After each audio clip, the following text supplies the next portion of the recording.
Hello दोस्तों, कैसे हैं आप सभी का स्वागत है आपके अपने इस यूट्यूब चैनल हिंदी की बिंदी में। दोस्तों, यहाँ आपको हिंदी साहित्य विषय की तैयारी कराई जाएगी।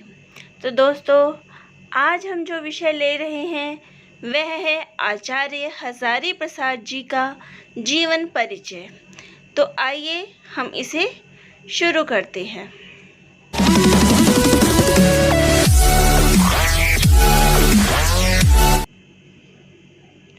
दोस्तों, आज हम हजारी प्रसाद जी का जीवन परिचय करने वाले हैं। तो इनका जन्म जो है वो 19 अगस्त 1907 ईस्वी को हुआ था।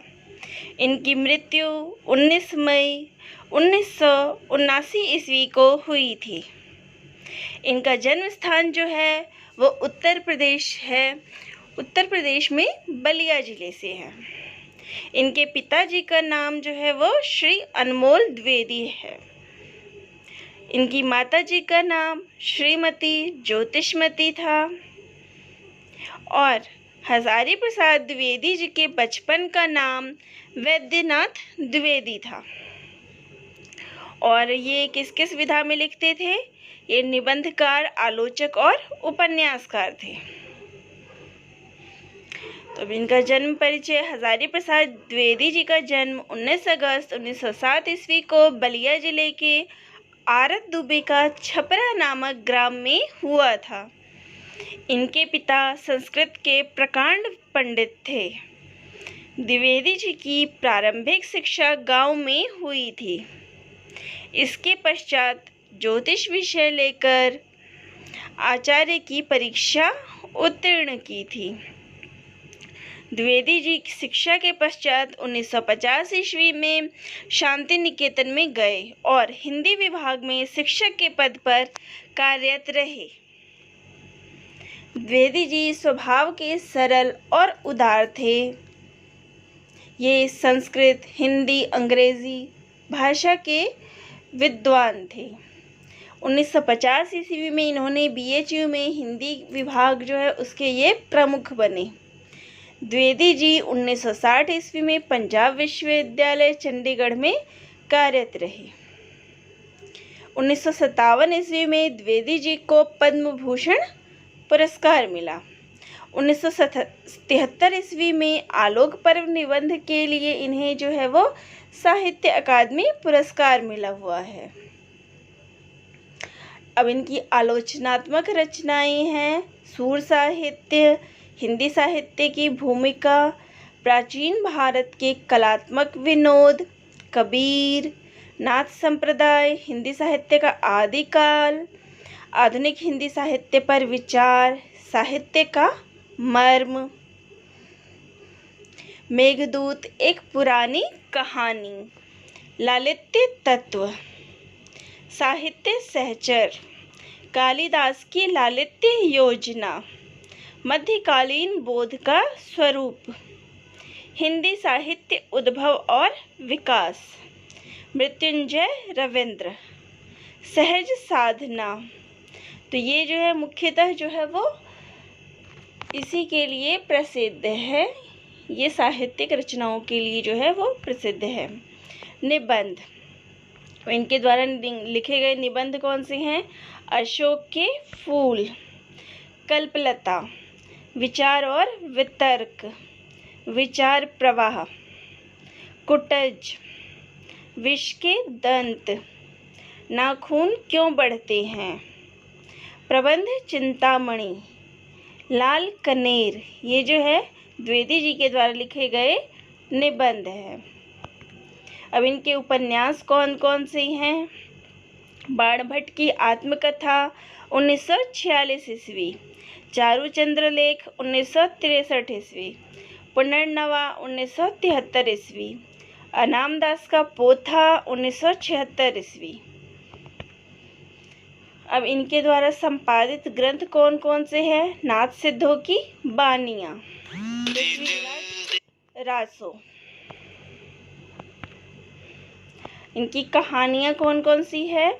आम फिर बौरा गए, शिरीष के फूल, भगवान महाकाल का कुंथा नृत्य, महात्मा की महापरायण के बाद ठाकुर जी का वटूर, संस्कृतियों का संगम, समालोचक की डाक, माहिलों की लिखी कहानियाँ, केतु दर्शन, ब्रह्मांड का विस्तार, वाह चला गया।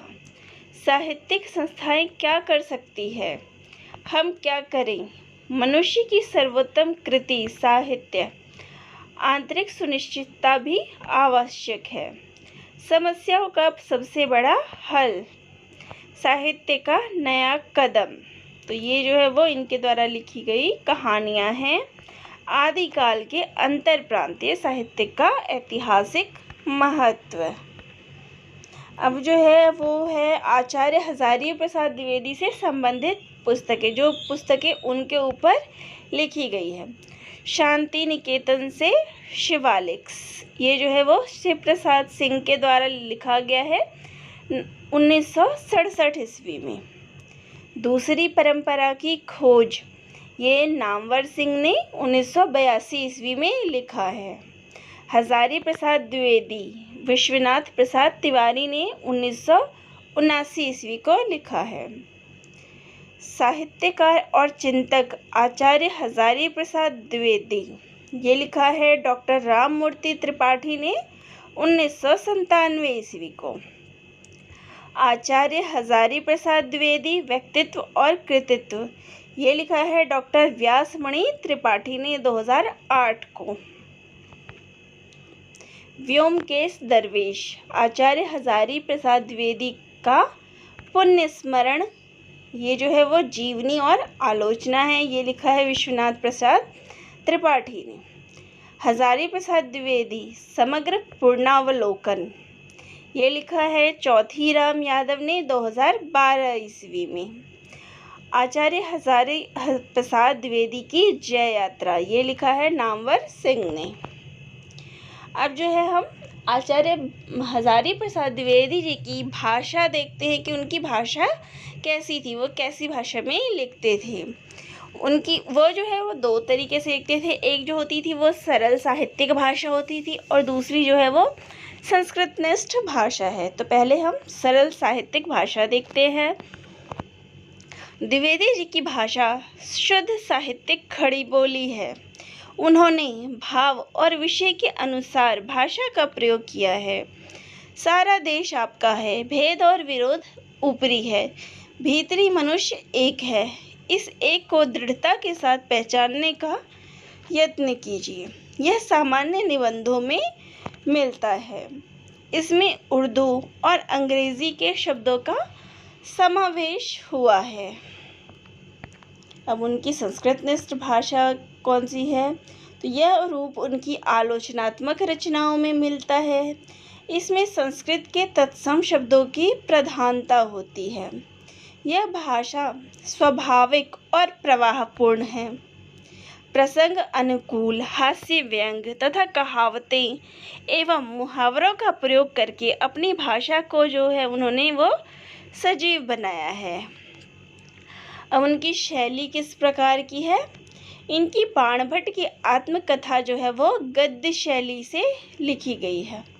आलोचनात्मक कृतियों में आलोचनात्मक तथा विवेचनात्मक शैली का प्रयोग इन्होंने किया है। इसके अलावा इतिहास ग्रंथों में जो है वो गवेषणात्मक शैली का प्रयोग किया है। अब गवेषणात्मक शैली क्या है, विचारात्मक तथा आलोचनात्मक निबंध में इस शैली का प्रयोग हुआ है। इस शैली की भाषा जो होती है वो संस्कृत प्रधान होती है। वर्णनात्मक शैली, यह शैली अत्यंत स्वाभाविक एवं रोचक है। इसमें हिंदी के शब्दों की प्रधानता है, साथ ही तत्सम व उर्दू के प्रचलित शब्दों का प्रयोग हुआ है। व्यंग्यात्मक शैली, इनके निबंधों में जो है इसका सफल व सुंदर प्रयोग हुआ है। इसमें उर्दू, फारसी आदि शब्दों का प्रयोग मिलता है। ये जो है हमें उनके नाखून क्यों बढ़ते हैं, कुटज आदि उपन्यासों में जो हमें व्यंग्यात्मक शैली मिलती है। नाखून क्यों बढ़ते हैं, इसमें उन्होंने व्यंग्यात्मक रूप में ही इसका वर्णन किया है। व्यास शैली, द्विवेदी जी ने जहाँ विषय को विस्तार से समझाया है वहाँ इस शैली का प्रयोग किया है। इसके अंतर्गत विषय को व्याख्यात्मक ढंग से समझाया है। दोस्तों, आप सभी का बहुत बहुत धन्यवाद। अगर आपको मेरा वीडियो पसंद आया हो तो प्लीज़ इसे लाइक, शेयर, कमेंट और सब्सक्राइब करना ना भूलें।